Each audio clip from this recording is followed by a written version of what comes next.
এই সংসারের মধ্যে আজ পর্যন্ত এমন কেউ হয়নি যে বিষয়ের বাসনা থেকে, কাম ক্রোধ লোভ মোহ থেকে মুক্ত হতে পেরেছে। কাম ক্রোধ লোভ মোহ বিষয়ের বাসনা এটা সবার মধ্যেই রয়েছে। মৃত্যুর শয্যায় যে পড়ে রয়েছে তার মনের মধ্যেও কিন্তু এইসব জিনিস থাকে।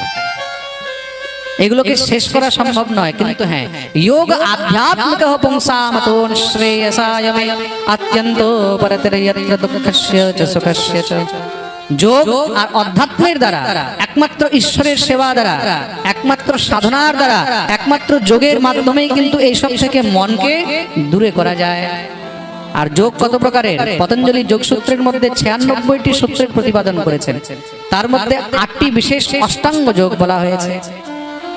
অষ্টাঙ্গ যোগ কি? যম, নিয়ম, আসন, প্রাণায়াম, প্রত্যাহার, ধ্যান, ধারণা আর সমাধি। এই অষ্টাঙ্গ যোগের দ্বারা একমাত্র যৌগিক ক্রিয়ায় সংলগ্ন হয়ে সাধক নিজের সাধনা দ্বারা মনকে কাম ক্রোধ লোভ মোহ বাসনা থেকে মুক্ত করতে পারে। তাহলে সাধনার মধ্যে, যোগের মধ্যে মনকে কি করে লাগানো যায়? তার জন্য ভগবানের দিব্য স্বরূপের চিন্তন করতে হয়। সেই চিন্তন কি করে করবে? যখনই ভজনে বসবে, সাধনায় বসবে, মন যদি চঞ্চল হয় তখন ভগবানের স্বরূপের চিন্তন করবে, ভগবানের শ্রী বিগ্রহের চিন্তন করবে। আর শ্রী বিগ্রহের চিন্তন করলে কোথা থেকে চিন্তন আরম্ভ করবে?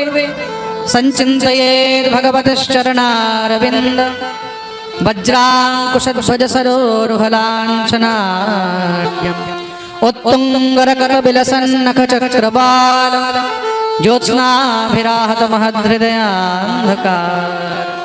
ভগবানের যখনই দর্শন আরম্ভ করবে, চিন্তন আরম্ভ করবে, সব থেকে আগে ভগবানের চরণের দর্শন করবে। ভগবত দর্শনের নিয়ম কি? আমরা যখন কোনো মন্দিরে যাই, তো মন্দিরে গিয়ে আমরা কি করি? সব থেকে আগে ভগবানের মুখ দর্শন করি, মুখমণ্ডল, তাই তো? মন্দিরে গিয়ে কখনো ভগবানের আগে মুখ দর্শন করতে নেই, সব থেকে আগে চরণ দর্শন করতে হয়। কেন? ভগবানের চরণের মধ্যে শত গুণ রয়েছে। সবসময় গিয়ে আগে চরণের দর্শন করবে। চরণের পরে আস্তে আস্তে মহারাজ ভগবানের সেই রূপে উপরের দিকে উঠবে, আস্তে আস্তে উপরের দিকে উঠবে। চরণ থেকে আস্তে আস্তে ভগবানের কমর, কমরের থেকে নাভি, নাভি থেকে বক্ষস্থল, বক্ষস্থল থেকে গ্রীবা, গ্রীবা থেকে মহারাজ মুখমণ্ডল, মুখমণ্ডল থেকে নিয়ে মস্তক পর্যন্ত মহারাজ ভগবানের সেই দিব্য স্বরূপের দর্শন করবে।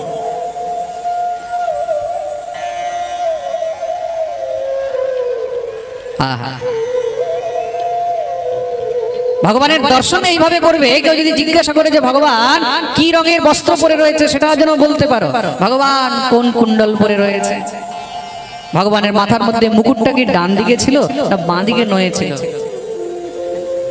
ভগবানের কুণ্ডলগুলো কি মকরাকৃত ছিল না ময়ূরাকৃত ছিল, আমরা বলতে পারবো যদি দর্শন করে আসি।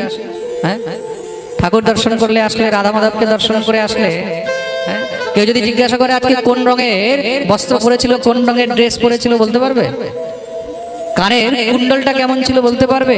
মুকুটটা ডান দিকে দুলেছিল না বাঁ দিকে দুলেছিল বলতে পারবে? কেন? কেন কি আমরা ভগবানের দর্শন করি, আমরা তো শুধু ফর্মালিটি করেছি। ঠাকুর মন্দিরে যেতে হয়, গেছি, সামনে দেখেছি, বাস চলে এসেছি, প্রেম সে বলো রাধে রাধে।